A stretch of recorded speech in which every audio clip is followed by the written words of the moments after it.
Welcome মাই two হিয়ানন্দ YouTube channel. আকৌ অন্য এটা ভিডিঅ'লৈ আপোনালোকক স্বাগতম জনাইছোঁ। মই হিয়ানন্দ। আজি গৈ আছোঁ বাহঁতৰ ঘৰলৈ। আজি বাহঁতৰ ঘৰৰ পৰা যাম ফাংচন চাবলৈ। মানে এতিয়া আমি গৈ আছোঁ এপিকে গৈ আছোঁ আমি চবেই। এতিয়া গৈ আছোঁ, ৰাস্তা ইমান বোকা, চেণ্ডেল হাতত লৈ লৈছোঁ, বেগ চেগ কিবা কিবি। এপিকে পানী বাঢ়ি আছে, পানী চক পানী কিমান ডাঙৰ হ'ল।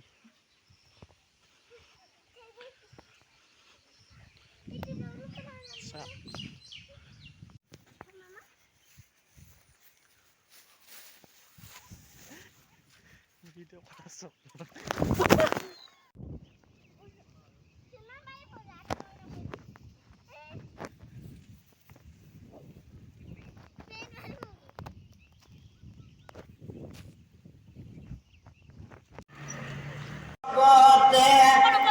দেখিয়ে নাপায় একো।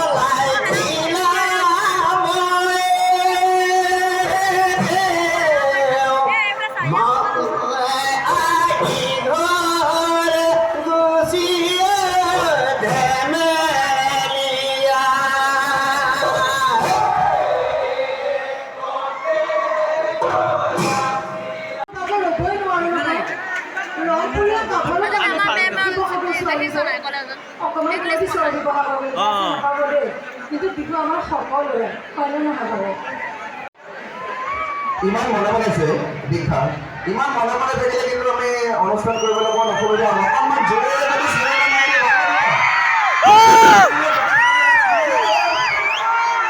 আৰু কিছু সময়ৰ পাছতে আপোনালোকে আজি এই মঞ্চলৈ উপভোগ কৰিবলৈ পাব অসমৰ জনপ্ৰিয় কণ্ঠশিল্পী প্ৰিয়ংকা ভৰালীৰ গীতৰ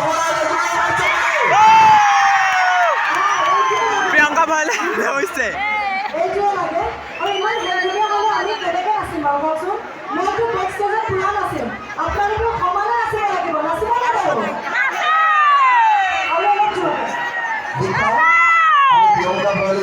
মাজলৈ যাম। তাৰ পাঁচ মুহূৰ্তত আমি আৰু কেইবাটাও অনুষ্ঠান আমি আপোনালোকলৈ আগবঢ়াব বিচাৰিছোঁ। এই মুহূৰ্তত আমি মঞ্চলৈ আমন্ত্ৰণ জনাব বিচাৰিছোঁ বোকাখাটৰে এগৰাকী নৃত্যশিল্পী তথা আমাৰ এই কেন্দ্ৰীয় বসন্ত উৎসৱ 2022-ৰ ওতঃপ্ৰোতঃভাৱে লাগি থকা যিগৰাকী ব্যক্তি আচলতে নহ'লে আমাৰ এই বিহুখনত বহুখিনি কাম কৰা অসুবিধা হ'লহেঁতেন।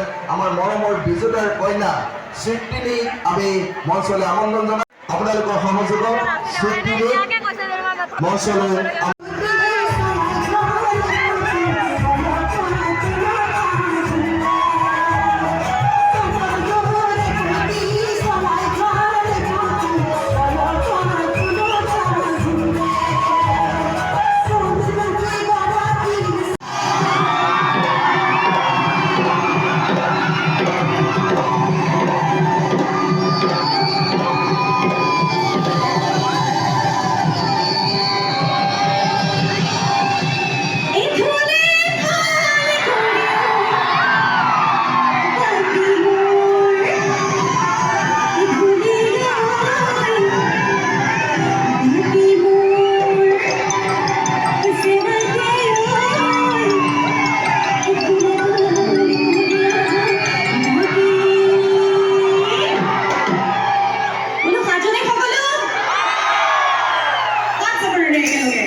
আজিৰ এই সুন্দৰ মঞ্চখনত আৰম্ভণিতে গাবলৈ লৈছোঁ এই সুন্দৰ গীতটি। ধন্যবাদ।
হয়নে